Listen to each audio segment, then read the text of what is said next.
Ici Ben Moubamba. Nous sommes le 19 décembre 2020 et je vous parle de Munich en Allemagne.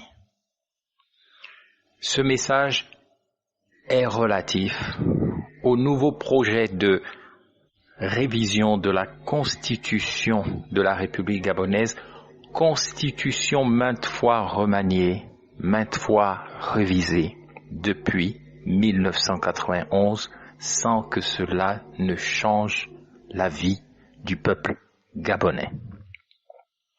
Dans ce message, je dénoncerai cette nouvelle révision, ce projet de révision daté du 18 décembre 2020. Et ensuite, je lancerai un appel à toutes les forces vives de la nation et à la société civile du Gabon. Sur la dénonciation de ce énième projet de révision d'une constitution qui est désormais affaiblie depuis plus de 2 ans après l'accident vasculaire d'Ali Bongo à Riyad en Arabie Saoudite.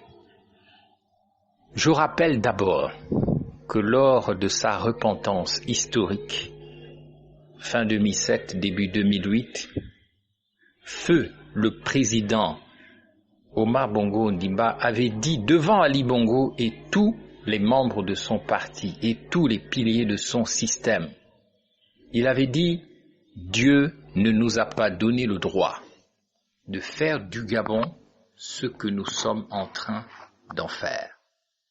Le moment venu, il nous sanctionnera. »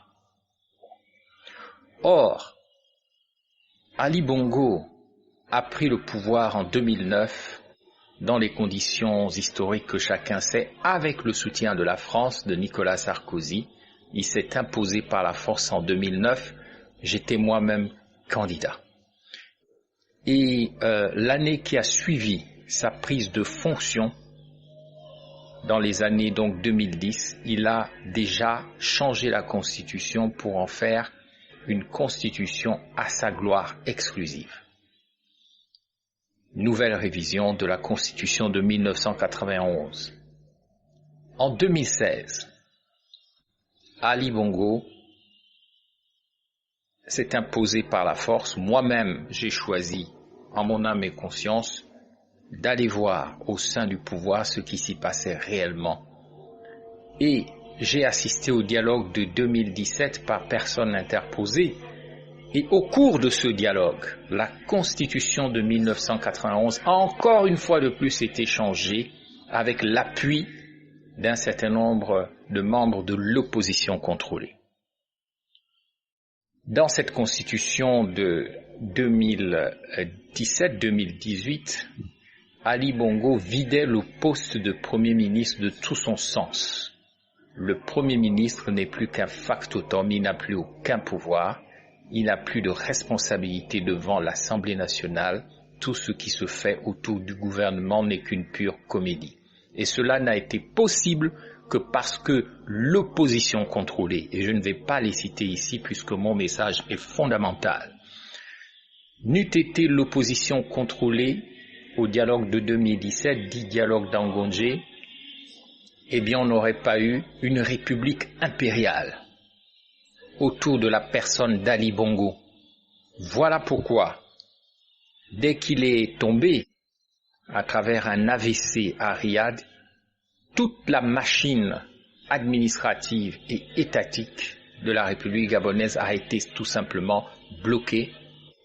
Avec le nouveau projet de révision constitutionnelle, c'est la fin du Gabon qui est programmée. Et tout cela toujours avec le soutien, malheureusement, de pays amis qui n'ont pas compris que trop c'est trop. Trop c'est trop.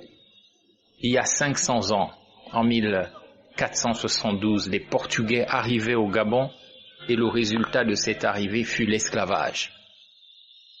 Au XIXe siècle, après que l'Angleterre, bien sûr, ait occupé le Gabon pendant la période de l'esclavage, il y a eu l'arrivée française au XVIIIe siècle et par des accords étranges avec les rois nègres ou indigènes de certains villages de Libreville, mais également dans le Haut-Ogooué, la France est installée au Gabon. Nous avons donc une relation historique avec la France, mais pour le moment, cette relation ne tourne pas à notre avantage. Je suis au regret de le dire. Parce que Ali Bongo ne peut pas changer la constitution de la République gabonaise en ces temps où il y a un doute sur sa présence ou sa lucidité ou sa présence réelle à la tête de l'État gabonais.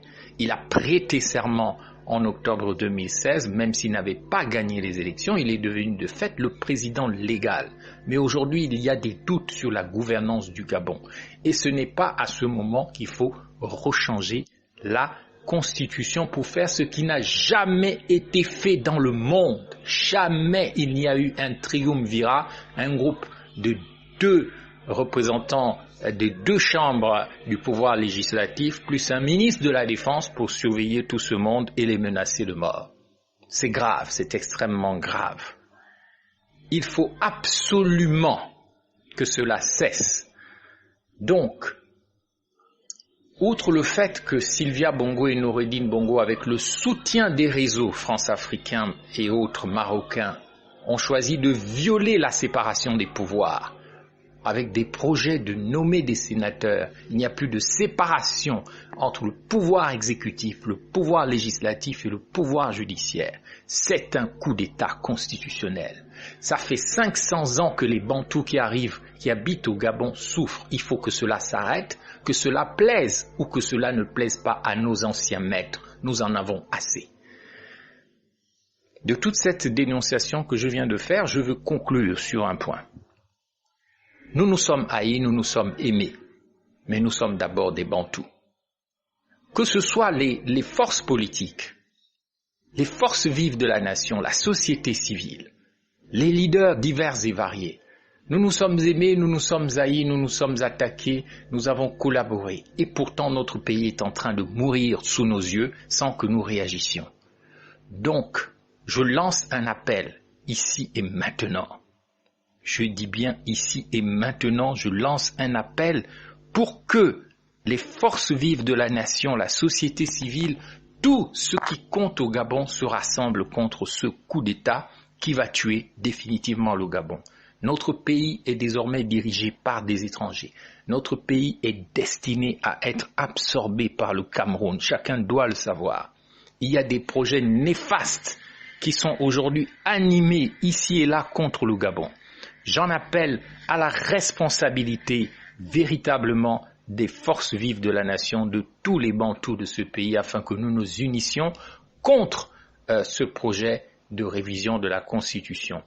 Si Ali Bongo était encore aux commandes du Gabon, jamais il n'aurait toléré un projet de révision de la Constitution qu'il enterre vivant. Nous ne devons pas nous laisser faire, nous devons nous lever, nous devons refuser cette énième révision de la Constitution. Si nous la laissons passer, alors le Gabon est mort définitivement. J'appelle donc au dépassement des querelles, au dépassement des jalousies, au dépassement de tout ce qui nous a opposés, pour qu'ensemble, main dans la main, nous disions non, non, non et non au coup d'État constitutionnel qu'on est en train de nous préparer pour nous faire diriger par des gens venus d'ailleurs.